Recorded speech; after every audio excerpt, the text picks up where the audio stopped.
প্রথমে আমি গভীর শ্রদ্ধার সঙ্গে স্মরণ করছি আজকে 21শে ফেব্রুয়ারি এই আগুলঝরার মাটিতে আমাদের দলের নিবেদিত প্রাণ ছাত্রনেতা টিপু কবিরকে হত্যা করা হয়েছিল,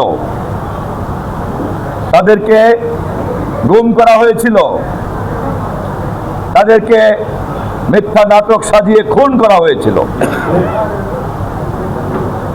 আমরা এর বিচার দিয়েছিলাম সর্বশক্তিমানের দরবারে, আর বিচার দিয়েছিলাম জনগণের কাছে। খুনিদেরকে জনগণ চেনে। গত 12 তারিখের নির্বাচনে টিপু কবিরের পক্ষে রায় দিয়েছে, খুনিদেরকে বিরুদ্ধে শাস্তি দিয়েছে।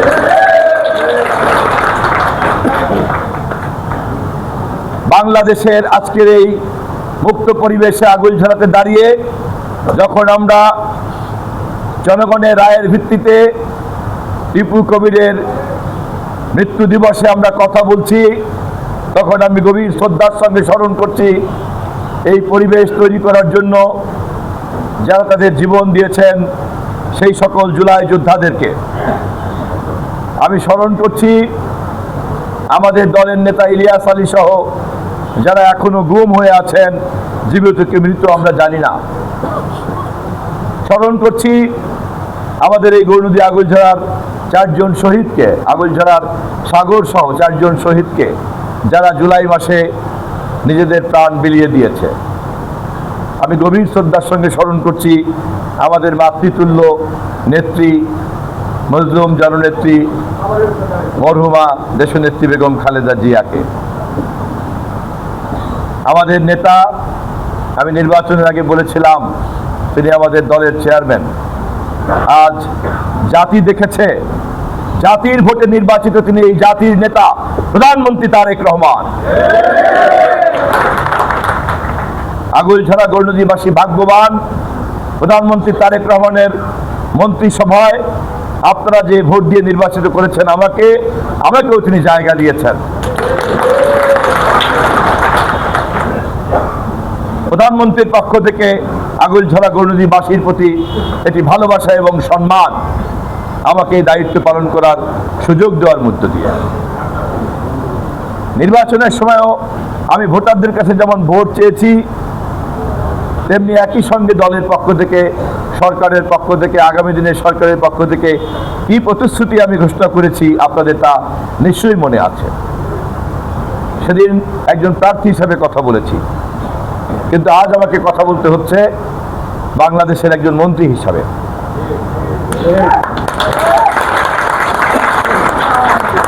সর্বশক্তিমানের দরবারে শুকরিয়া আদায় করি। একই সাথে আমি আপনাদেরকে স্মরণ করিয়ে দেই, আমাদের এই দায়িত্ব কেবলমাত্র সেবকের দায়িত্ব, এটি কিন্তু কোনো ক্ষমতার বিষয় নয়। এটি হচ্ছে জনগণকে সেবা দেওয়ার একটা কাজ। অতএব আমাকেও যেমন এটা মনে রাখতে হবে, আমার সহকর্মীদেরকেও মনে রাখতে হবে আমাদের দল এখন সরকারি দল। আমি সরকারের একজন মন্ত্রী। আপনারা যে যা করবেন তার সব দায় দায়িত্ব দলের ঘাড়ে যাবে, আমার ঘাড়ে যাবে, মাননীয় প্রধানমন্ত্রীর ঘাড়ে যাবে। অতএব আমাদেরকে জনগণের সেবা দিতে হলে আমাদের দলের সকল নেতাকর্মীকে একই সুরে কথা বলতে হবে, একই তালে, একই ছন্দে, একই লয়ে আমাদেরকে চলতে হবে। যদি কাউকে আমরা আমাদের এই ছন্দের সঙ্গে তাল মিলাতে ব্যর্থ হতে দেখি, তাহলে আমাদেরকে দুঃখজনক হলেও সত্য তাদেরকে বাদ দিয়েই আমাদের পথ চলতে হবে।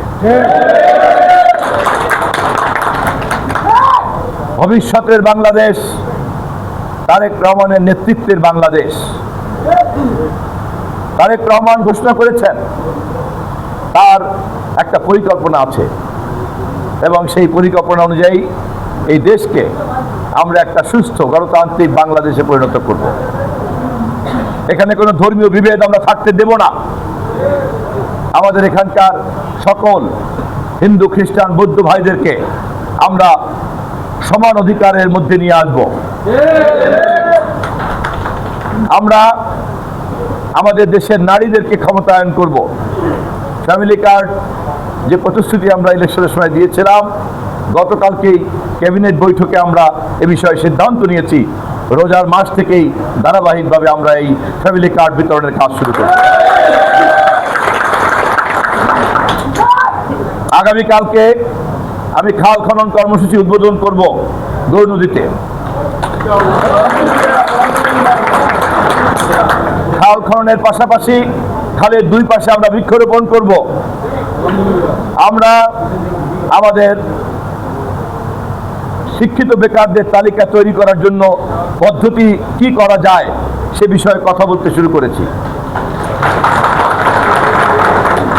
তরুণ প্রজন্মকে বেকার রেখে তাদের সামনে কোনো সুনির্দিষ্ট লক্ষ্য না দেখিয়ে আগামী দিনে সরকার চালানো যাবে না, দেশ চলবে না। আমাদের অগ্রাধিকার তরুণ প্রজন্মের জন্য কর্মসংস্থানের ব্যবস্থা করাটা আমাদের অগ্রাধিকার। আমি আজকে আর বেশি কথা বলবো না। আজকে প্রথম আপনাদের সামনে হাজির হয়েছি। আমি একই সঙ্গে যেহেতু জেলার প্রশাসনের অভিভাবক, সে কারণে আমাকে জেলা প্রশাসনের সঙ্গে প্রথমে কথা বলতে হয়েছে। আপনাদের সঙ্গে আজকে কথা বললাম এবং কালকে গৌরনদী উপজেলা নেতৃবৃন্দের সঙ্গে কথা বলবো। আমার সাধারণ জনগণের উদ্দেশ্যে কথা বলার জন্য ঈদের পরে আমি বিএনপি নেতৃবৃন্দকে অনুরোধ করব, তারা যেন ঈদের পরে সময় সুযোগ মতো আগুলঝাড়াবাসীর উদ্দেশ্যে আমাকে কথা বলার সুযোগ তৈরি করে দিবেন তারা।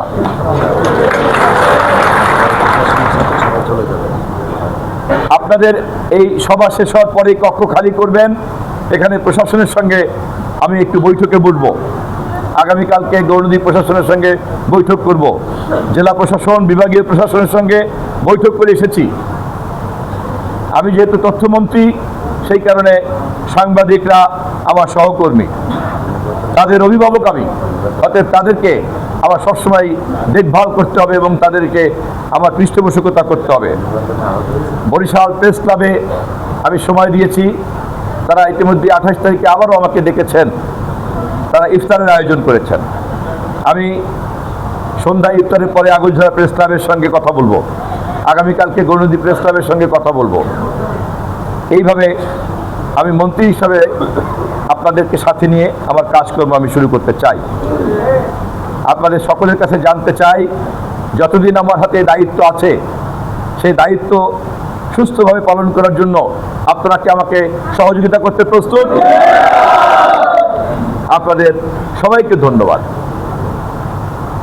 ভোট দিয়ে ক্ষমতায় যাওয়াটাই কিন্তু শেষ কথা না। শেখ হাসিনার করুণ পরিণতিকে আমাদের সব সময় মাথায় রাখতে হবে।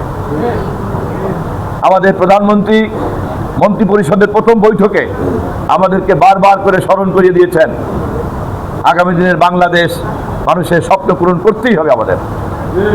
যদি আমরা তা না পারি তাহলে আমাদের পরিণতি অতীতের মতোই হবে। আমরা কোনোভাবেই তা মেনে নিতে পারি না। আর এই কাজে আমাদের মধ্যে যদি কোনো বাধা থাকে আমরা তা অবশ্যই দূর করব।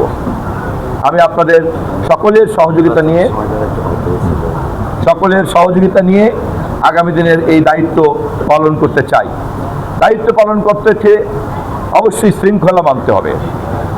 আমি আজকে একদিকে যেমন জনপ্রতিনিধি, আর একদিকে সরকারের নির্বাহী বিভাগের সদস্য। আমাকে একদিকে যেমন পার্লামেন্টের মনোগ্রাম নিয়ে চলতে হবে, আরেকদিকে আমাকে সরকারের মনোগ্রাম নিয়ে চলতে হবে। আমি শুধু এমপি না। অতএব আপনারা যারা নেতা, আপনাদেরকে বুঝতে হবে যে প্রশাসনকে সহযোগিতা করা এবং প্রশাসনকে দিয়ে কাজ করানো, তাদেরকে সুরক্ষা দেওয়া কিন্তু আমার কাজ। ইউনিয়ন প্রশাসন, থানা প্রশাসনের অভিভাবক আমি। অতএব তাদেরকেও তাদের কর্ম উপযোগী পরিবেশ তৈরি করে দিতে হবে আমাকে। দলের নেতাকর্মীদেরকে আমি বিনয়ের সঙ্গে সে কথা মনে করিয়ে দিলাম। সর্বশেষ নির্বাচন চলাকালীন সময়ে অনেকেই রক্তাক্ত হয়েছেন, আহত হয়েছেন, নির্যাতিত হয়েছেন এবং আমরা জানি একদল বিশ্বাসঘাতক সামরিক বাহিনীকে, একদল বিশ্বাসঘাতক পুলিশ বাহিনীকে, গোয়েন্দা বাহিনীকে আপনাদের সম্পর্কে, আমাদের সম্পর্কে মিথ্যা তথ্য দিয়ে এই পরিবেশ তৈরি করেছে। কারা কারা এই মিথ্যা তথ্য দিয়েছে আপনারা তাদের তালিকা তৈরি করতে থাকেন। তারা 3 বার বিশ্বাসঘাতকতা করেছে। একবার করেছে দলের মার্কার সঙ্গে, আর একবার করলো দলের নেতা কর্মীদেরকে এইভাবে প্রশাসনকে বিভ্রান্ত করে তারা নির্যাতন করেছে এবং ফাইনালি তারা বিশ্বাসঘাতকতা করেছে বেগম খালেদা জিয়ার লাশের সঙ্গে বিশ্বাসঘাতকতা। বিশ্বাসঘাতকদের জন্য যে পরিণাম অপেক্ষা করে তাদের জন্য সেই পরিণাম অপেক্ষা করছে। সবাইকে ধন্যবাদ, সবাইকে কৃতজ্ঞতা, সবাইকে শুভেচ্ছা। খোদা হাফেজ। বাংলাদেশ জিন্দাবাদ।